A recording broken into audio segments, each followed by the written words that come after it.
Halo Sobat Intelektual Bersuara, senang banget bisa kembali bareng kalian, tempat di mana kedunguan dibongkar dan akal sehat dikedepankan.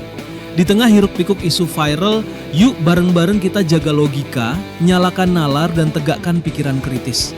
Jangan lupa untuk dukung channel ini dengan subscribe, like, komen, dan share, biar semangat intelektual bisa menular ke semua kalangan. Terima kasih dan selamat menyimak.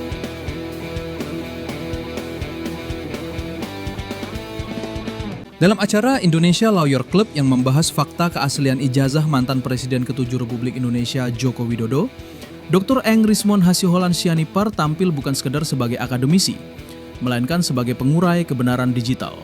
Dengan latar belakang pendidikan tinggi dari Jepang dan keahlian mendalam di bidang kriptografi, analisis multimedia, serta forensik digital, ia menyampaikan temuannya berdasarkan pendekatan ilmiah dan metodologi forensik yang ketat.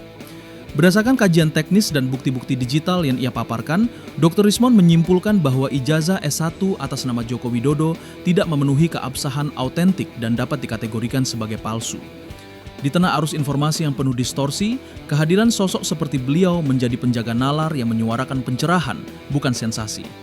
Berikut pernyataan dan penjelasan dari Dr. Eng Rismon Hasiholan Sianipar dalam acara Indonesia Lawyer Club sebagai narasumber.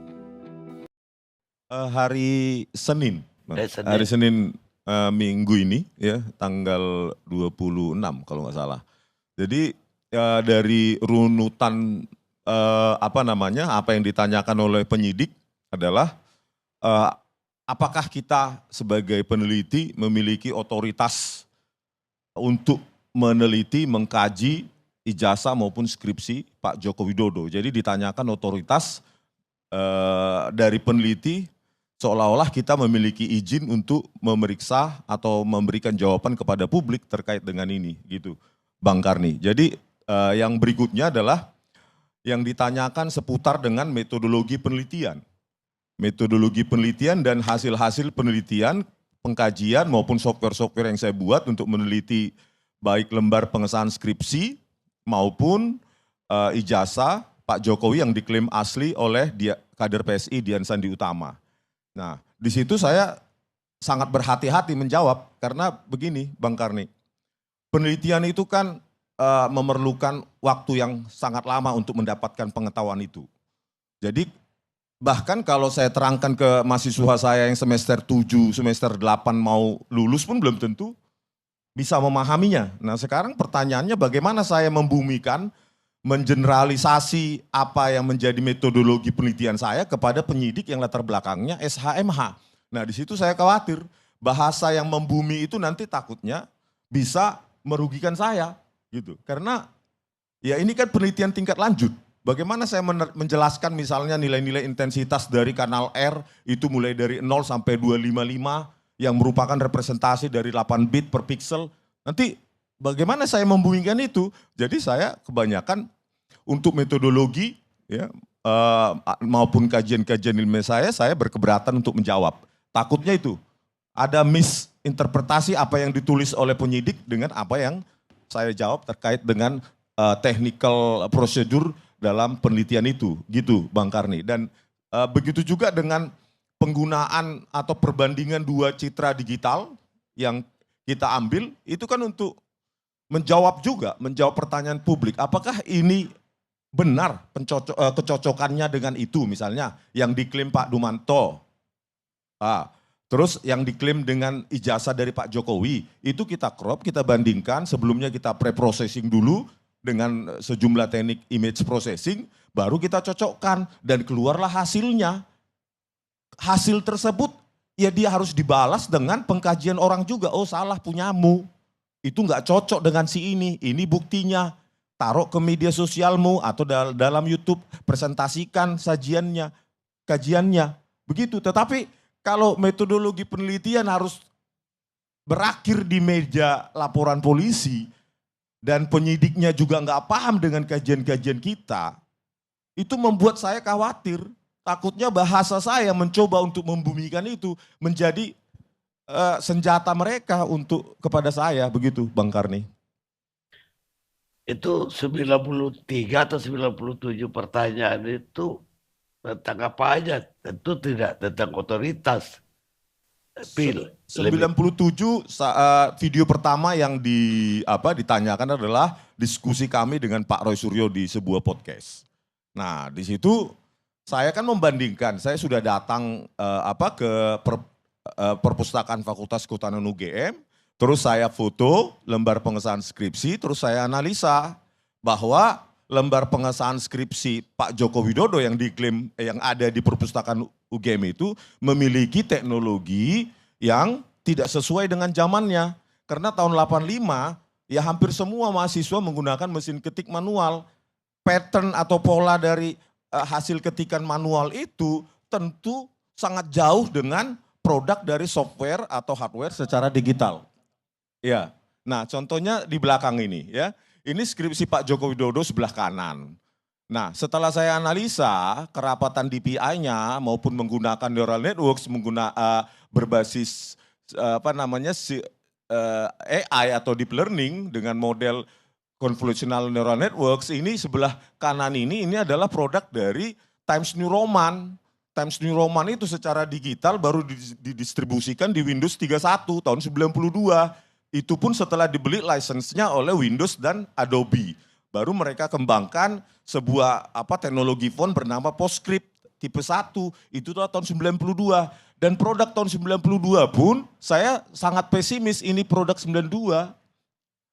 Dengan kerapatan DPI seperti ini, tebakan optimis saya adalah dari word processor Microsoft Word dengan Windows XP. Windows Experience itu 2004-2005 Bang Karni dengan kerapatan seperti ini. Dan ini kalau di zoom itu telah dipertahankan di depan Dewan Penguji pada tanggal itu kan ada titik-titik yang sangat rapat. Itu hanya bisa dihasilkan dengan software dan hardware dengan tingkat yang sudah sangat canggih. Kalau ini disimpulkan dengan kerapatan titik-titik itu disimpulkan oleh Dirtipidum yang hanya dengan meraba, terus merasakan, terus ada cekungan, lalu disimpulkan menjadi produk dari hand press atau letter press, itu kan tidak ilmiah. Bagaimana menjawab ini, titik-titik ini kalau hand press itu menjadi garis. Karena bahannya tinta cair, begitu ditekan melebor semua. Jadi titik-titik itu menjadi garis. Nah, subjektivitas dari perasaan cekungan bahwa itu adalah produk hand press sendiri, itu dengan gampang disanggah.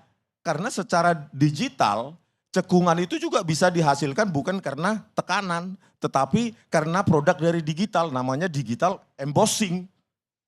Tebal tipis tinta itu menghasilkan cekungan. Nah, jadi subjektivitas dengan meraba, terus merasakan ada cekungan, langsung menyimpulkan bahwa itu produk dari handpress itu sangat prematur. Sangat prematur, apalagi dibandingkan dengan kesaksian dari yang katanya pemilik percetakan perdana yang dipanggil atau Bareskrim yang datang, itu dikatakan kesaksian dari percetakan tersebut tidak direkonstruksi di depan penyidik bagaimana menghasilkan lembar pengesahan yang sangat sempurna, dan bahkan ketika kita rekonstruksi menggunakan Microsoft Word yang sekarang, yang terkini, itu hasilnya seperti itu. Bagaimana teknologi seperti itu dimiliki tahun 1985, makanya pada analisa saya ketika berdiskusi juga dengan Pak Roy Suryo di sebuah podcast, ya saya simpulkan memang dengan bahasa yang dramatisir, 100 miliar % palsu. Karena secara matematika nggak mungkin itu Bang Karni, pasti 100%. Karena itu, kenapa saya simpulkan 100%? Ya karena ketidaksesuaian penggunaan teknologi. Teknologi itu nggak bisa dipakai mundur, harus maju. Jadi teknologi yang tahun 90-an atau 2000-an itu nggak mungkin dipakai tahun 1985. Nah, sebagai perbandingan, ini ada seorang bernama Budi Darmito, Kehutanan lulus tahun 1985. Nah, itu tanda tangannya Oktober 1985. Ini lembar pengesahan dan masih pakai mesin ketik. Mesin ketik, bagaimana membayangkan kedua lembar pengesahan ini menggunakan teknologi pada zaman yang sama. Jadi kalau ini sebenarnya mau tuntas, serahkan saja lembar pengesahan skripsi Pak Joko Widodo ke Singapura, selesai 1 hari jadi. 1 hari jadi Bang Karni, selesai permasalahan ini. Jadi dari analisa saya menggunakan font identification bahwa itu adalah Times New Roman dan ini nggak mungkin bisa dibantah. Pattern seperti ini milik Times New Roman dan bentuknya pasti digital font, bukan bukan manual font metal begitu ditata satu-satu. Kan begitu, kalau hand press kesimpulannya atau letter press kesimpulan dari Barreskrim, maka font itu setiap huruf harus ditata satu-satu. Bagaimana sesempurna ini? Menghasilkan dengan rata tengah yang sangat sempurna. Ini pakai algoritma, di mana lebar antar kata juga bervariasi, sehingga menciptakan rata tengah yang sangat sempurna. Itu produk dari software. Dan software itu tidak ada di zaman 1985. Kalaupun ada, tahun 1985 itu ya kemungkinan besar menggunakan IBM XT, ya, Extended Technology dan IBM AT, Advanced Technology. Dan teknologi hardware-nya pun belum ada untuk mencetak sesempurna ini karena kita masih menggunakan dot matrix 16 titik. Ketika di print menggunakan teknologi saat itu, komputer sekalipun, maka hasilnya harus mendapat pola titik-titik. Titik-titik yang ada komputer saat itu meskipun saat itu sangat langka, gitu Bang Karni.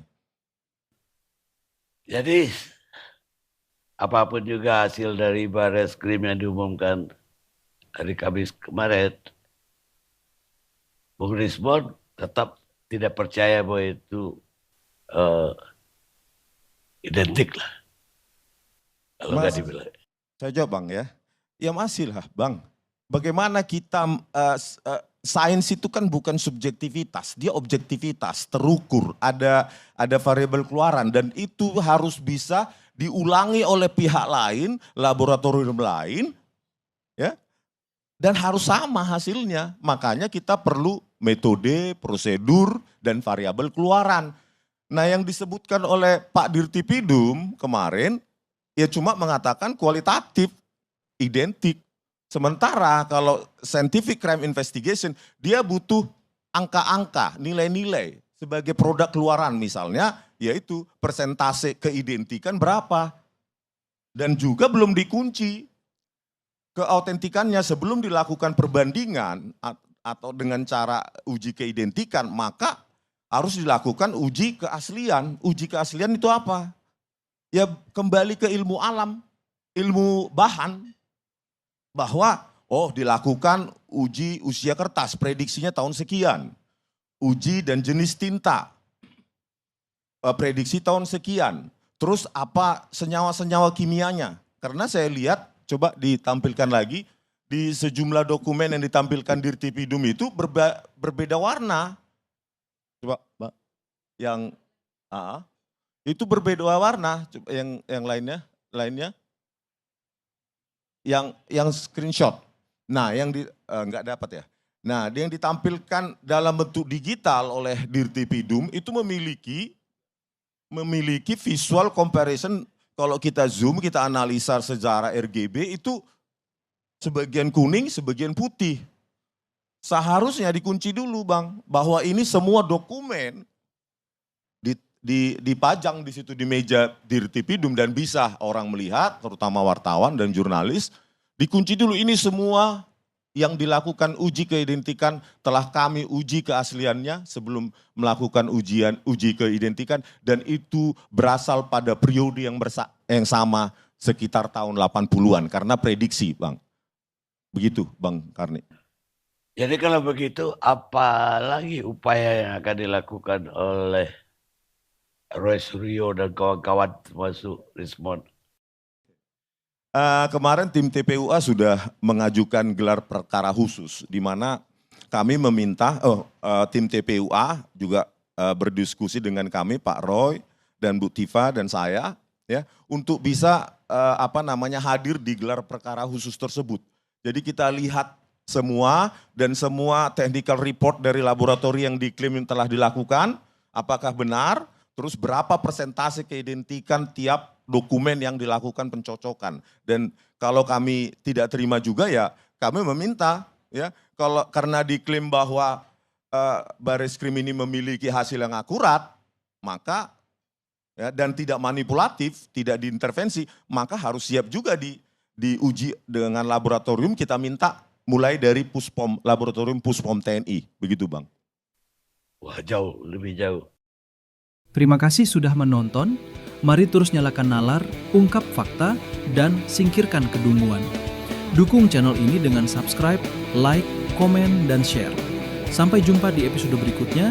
Tetap waras dan terus bersuara.